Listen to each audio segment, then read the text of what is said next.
مجھے پینے دو۔ وہ آگے بڑھ کر اس کے ہاتھ سے دودھ کا گلاس چھیننا چاہتی تھی، مگر وہ تبھی اس کے ہونٹوں کے کنارے پر دودھ سے اس کی مونچھیں بنی ہوئی تھی وہاں پر اپنے ہونٹ رکھ کر اسے صاف کرتا ہے اور اس کی کمر میں ہاتھ ڈال کر اسے اپنے قریب اور قریب تر کر کے اس کی سانسوں کو بری طرح سے پیتا ہے۔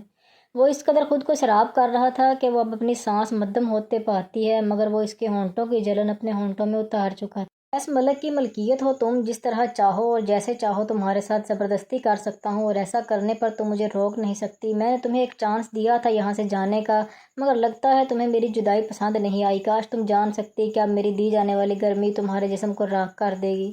وہ دودھ کا گلاس زمین پر دے مارتا ہے تاکہ وہ اپنی جلن کو کم کر سکے، مگر جب اس نے دیکھا کہ وہ اپنا رخ اسی کی طرف کر رہا ہے تو وہ بہت خوف کے ساتھ پوچھنے لگی، یہ کیا کر رہے ہو؟ وہی جو ایک مرد ایک عورت کے ساتھ کرتا ہے، مگر تم ڈرو مت میری جان، کیونکہ اب ایسا ہو کر رہے گا، اس لیے تمہارا ڈرنا کسی کام کا نہیں۔ وہ اسے بیڈ پر اچھالتا، اپنا جھکاؤ اس کے نازک وجود پر کرتا اس کے لبوں کو قید کر گیا۔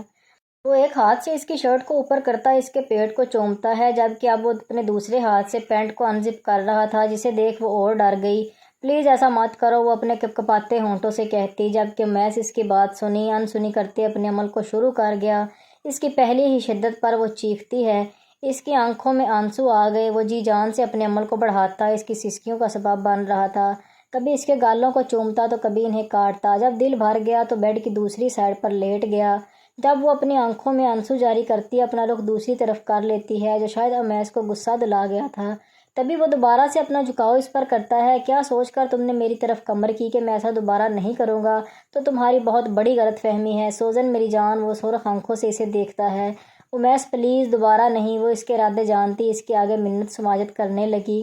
وہ اس کے کان میں سرگوشی نما آواز میں کہتا ہے، جب تک میں تمہیں پوری طرح حاصل نہیں کر لیتا تب تک مجھے چین نہیں ملے گا۔ میری اس بے قراری کا حل صرف تمہاری قربت میں ہے۔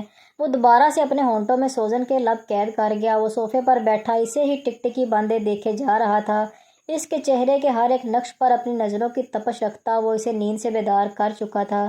گڈ مارننگ مائی لو، وہ محبت سے بولا تھا، جبکہ سوزن کو اس کا اس طرح بولنا ہر بار کی طرح بہت عجیب لگتا تھا۔ تم تو ابھی تک رات کو لے کر بیٹھی ہو، اس میں اتنی بڑی کوئی بات نہیں تھی سوزن۔ تم میری بیوی ہو، ان سب سے بڑھ کر تم میری محبت ہو، اور محبت میں سب ناجائز بھی جائز ہوتا ہے۔ پھر اتنا کترانا کس بات پر؟ ہم یہ سب پہلے بھی تو کر چکے ہیں، بس فرق یہ تھا کہ تب تم بھی مجھ سے محبت کرتی تھی، مگر اب مجھ سے تھوڑا سا ناراض ہو، مگر میں تمہیں منا لوں گا۔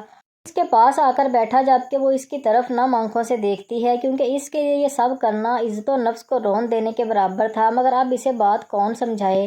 امیس پلیز مجھے جانے دو، نہیں ہے میرا کوئی رشتہ تم سے، نہیں ہے ہمارے درمیان کوئی محبت، تم سے محبت کرنے سے اچھا ہے کہ میں مر جاؤں، سوزن بھاری آواز میں بولی تھی، جبکہ اس کی پھر سے جانے کی رٹ سن کر عمیر کو غصہ آ گیا تھا، مگر وہ اسے کنٹرول کر گیا تھا۔ مگر جب سوزن نے اس کی محبت کو ایسا کہا تو وہ امیس کے لیے برداشت کرنا نہایت مشکل تھا۔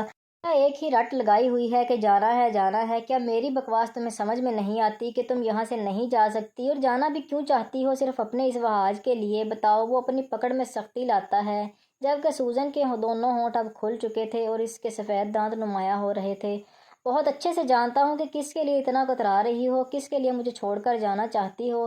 وہ صرف وہاج ہے، ایسی کیا کمی ہے مجھ میں کہ تم مجھ سے اتنی نفرت کرنے لگی ہو؟ وہ اس کے جبڑے کو آزاد کرتا ہے۔ سوزن ایک لمبا سانس بھرتی اس سے دور ہوتی ہے۔ وہ اپنے دل کا بھڑاس نکال رہا تھا۔ تمہیں پتہ ہے امیس، وہاج تم سے 1000 گنا اچھا ہے، کیونکہ وہ مجھے کبھی بھی اس طرح سے قید نہیں کرے گا، کیونکہ وہ مجھے عزت دیتا ہے، اور ان سب سے بڑھ کر وہ کبھی بھی مجھے اذیت نہیں دے سکتا۔ وہ اسے ماضی کے کچھ پل یاد کروا رہی تھی۔ بہت اچھل رہی ہو وہاج کی طرفداری کرتے ہوئے، یہ مت بھولو تم میری بیوی ہو۔ وہ آنکھیں سرخ کیے خون اتارے اس کے قریب ہوتا ہے، چلو میرے ساتھ۔ امیس سوزن کا ہاتھ تھامے اسے کمرے سے باہر لے گیا، جبکہ اس کا رخ اب اسی کمرے کی جانب تھا۔ جب وہ اس کمرے کے اندر داخل ہوا تو اسے دیکھ کر یہی لگتا تھا کہ اسٹور روم ہو، مگر جب اس کی نظر ایک کرسی پر پڑی جس پر وہاج تھا اور اسے رسیوں سے باندھا ہوا تھا، اسے دیکھ کر یہ بھی لگ رہا تھا کہ اسے کافی بار مار پڑ چکی ہے۔ سوزن جو وہاج کو دیکھ کر ڈر گئی تھی کہ پتہ نہیں اس کے ساتھ امیس نے کیسا سلوک کیا ہوگا۔ تم ایسا نہیں کر سکتے امیس، پلیز اسے چھوڑ دو، یہ صرف مسئلہ ہم دونوں کے درمیان ہے، تو اس کو کیوں سزا دے رہے ہو؟ وہ وہاج کی پھر سے سائڈ لے رہی تھی، جو شاید امیس کو کافی غصہ دلا گیا۔ اور تمہیں یہ بھی معلوم ہے کہ یہ مسئلہ صرف وہاج ہے؟ بس بہت ہو گیا، جب تک یہ زندہ ہے تب تک تم مجھ سے دور رہو گی، اور میں تمہیں خود سے دور نہیں کرنا چاہتا، اس لیے اب اس کو مرنا ہوگا۔